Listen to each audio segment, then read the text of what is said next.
Kanganpur road स्थित disposal से JEE ने कहा कि समय पर कर्मचारियों के नहीं आने से सीवरेज ओवरफ्लो की समस्याओं का समाधान करने में हो रही है मुश्किल।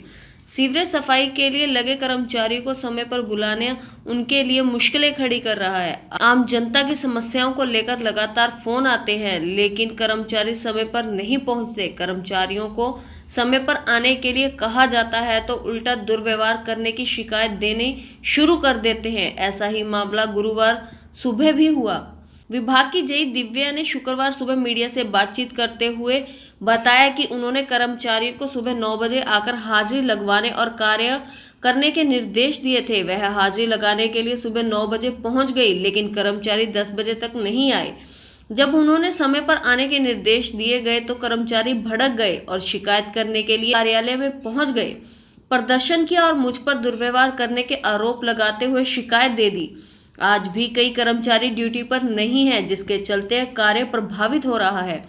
बरसाती सीजन है और सीवर ओवरफ्लो की समस्या हर जगह बनी हुई है। उन्होंने कहा कि वे किसी के साथ दुर्व्यवहार नहीं करती, बल्कि जन शिकायतों का निर्वहन के लिए समय पर आकर कार्य करने के निर्देश दिए जाते हैं, लेकिन कर्मचारी मनमानी करते हैं। फोन करने पर जवाब नहीं देते, मोबाइल पर मैसेज भेजे जाते हैं, लेकिन वे देखते ही नहीं। रूटीन में देरी से आते हैं, जिसके चलते कामकाज प्रभावित हो रहा है। उन्होंने सभी कर्मचारियों से समय पर आने के निर्देश आज भी दिए हैं ताकि समस्याओं का समाधान हो सके। मुझे सुबह 6 बजे से लेकर 11 बजे के बीच में कम से कम 500 से 1000 कॉल्स आ जाती हैं कंप्लेंट्स की, लेकिन वर्कर्स हैं वो कभी फ़ोन ऑफ कर देते हैं, कभी अपने बीवी बच्चों को कॉल दे देते हैं कि मैडम की अटेंड कर लो, काम पे नहीं आते। लेकिन हम पब्लिक को ये नहीं कह सकते कि हाँ वो इस वजह से काम पे नहीं आ रहे हैं या कुछ है। वो हमारी रिस्पॉन्सिबिलिटी है कि हम उन्हें काम पे पहुँचाएँ टाइम से। तो इन लोगों को कब से स्टार्टिंग से बोल रहे हैं कि सुबह 9 बजे यहाँ आया करो। हम लोग अपनी कार यहाँ लगा देते हैं 9 बजे कि हाँ ये लोग 9 बजे अटेंडेंस दे आए, लेकिन हम 1 घंटा वेट करते हैं। ये आराम से अपना इधर उधर का कर के आते हैं, कंप्लेंट्स पे जाते हैं, जबकि जेई की इतनी ड्यूटी नहीं है कि वो 1 घंटा पहले वर्कर्स का वेट करे कि वो आएँ, फिर ड्यूटी पे जाएँ, उनको भेजें, फिर आगे किसी कंप्लेंट्स को हम करवाएं। तो ये सब है कि उन्हें करना चाहिए। अगर मैंने उन्हें बोल दिया कि आप टाइम पे आओ, वो गलत है तो फिर ठीक है हम गलत हैं, लेकिन वो गलत नहीं है, काम पे जाना पड़ेगा। पब्लिक को मैं ये नहीं कह सकती ना कि वो ये कह रहे हैं या चाबी नहीं मिल रही, फट्टी नहीं मिल रही। तो ये सब होना चाहिए कि उन्हें टाइम पे आना चाहिए हमेशा।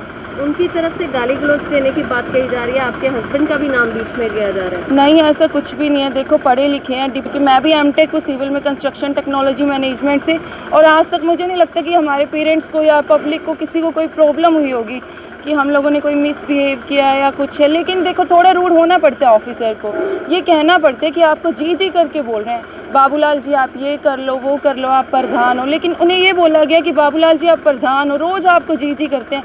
आप ये 3 वर्कर के साथ सुपरवाइज़ नहीं कर सकते। आप ये आपकी फट्टी चाबी नहीं लेके आ रहे, गुम कर देते हैं या कुछ भी है, तो आप एटलीस्ट मैनेज करो। आपको पता है कि मैडम को तो 6 बजे कॉल्स आएंगी, आप लोग 9 बजे तो कंप्लेंट्स पे पहुंचो। अगर वो गलत है तो फिर उसका हम क्या कह सकते हैं, बट वो गलत नहीं है। नहीं, ऐसा नहीं है जी। विजय नाम का लड़का है, 2 महीने से नहीं आया, कोई मेडिकल लीव उसने नहीं दी, इसीलिए हम कह रहे थे कि आपकी सैलरी कट करेंगे। ऐसे ही शशि नाम का लड़का 1-1.5 महीने से नहीं आ रहा है, तभी उसे कहा गया कि ना आप मेडिकल लीव दे रहे हो, ना आप काम पे आ रहे हो, या हम वर्कर्स रख लेते हैं और या आपकी सैलरी कट की जाएगी। और जो लड़के काम पे नहीं आते, ड्यूटी के टाइम पे कॉल करो, कॉल्स अटेंड नहीं करते हैं, व्हाट्सअप करो, सीन नहीं करते हैं, तो पब्लिक हमें परेशान करती है। तो हम कहते हैं आप लोग हो कहाँ पे, तो इसलिए हम उनको थोड़ा कहते हैं कि आपकी सैलरी कट की जाएगी अगर आप काम ढंग से नहीं करेंगे तो। देखिए मैंने भी अपने अधिकारियों से बात की और मैंने यही कहा कि कल ही मुझे इन्फॉर्म किया जाना चाहिए था, मैं फील्ड पे ही थी, कि ऐसी कोई न्यूज़ बन रही है या कुछ भी, क्योंकि मुझे पता ही नहीं था उस चीज़ के बारे में।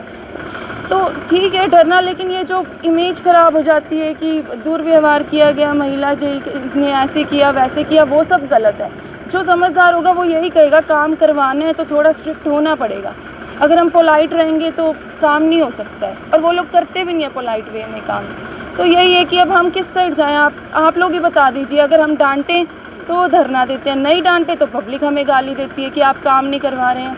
ऐसे ही कल ममता क्लिनिक पॉइंट पे गए, हम वर्कर्स धरने पे थे, तो 2-3 लेबर ढूंढी कि सीवरमैनों ने सबने मना कर दिया काम के लिए एक बार, तो 2-3 लेबर मिली, उनको लेके गए, टेंशन ली, घर से जाते वापस आए कि पॉइंट बंद हो गया। वहाँ गए तो पब्लिक ने इतनी बदतमीज़ी की, तो मैं चाहती हूँ कि ममता क्लिनिक के डॉक्टर और उनकी वाइफ के साथ सख्त से सख्त कार्रवाई की जाए।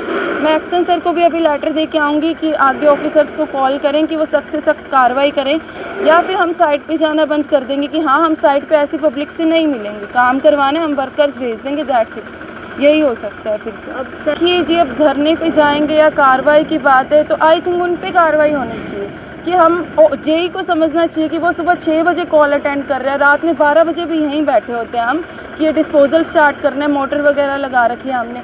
अगर हम लोग दिन रात काम कर रहे हैं, अगर उन्हें कॉल करके ये भी कह दो ना कि डिस्पोजल पे इंजन चल रहा है, आपका घर यहीं है, तो आप देख लीजिए वो कहते हैं मैडम हम चौकीदार थोड़ी लग रहे हैं। तो बदतमीज़ी से बात करते हैं, हमसे काम नहीं होता है, हम तो यही करेंगे, हम तो वही करेंगे।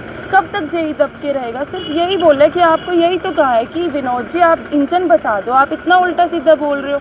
तो जेई फंस के रह जाता है, जेई कोई वर्कर्स के आगे झुक के रहना पड़ रहा है। बल्कि मुझे ऐसा लगता है इनमें से एक किसी पे भी कार्रवाई कर दी गई ना, कल को इनमें से कोई धरने की धमकी नहीं देगा और हम जेईज अपनी लाइफ जी सकते हैं। अब पब्लिक भी सुबह से शाम कॉल करती है, वर्कर्स को सुबह से शाम कॉल करो, कभी उनकी वाइफ उठाती है, कभी बच्चे उठाते हैं।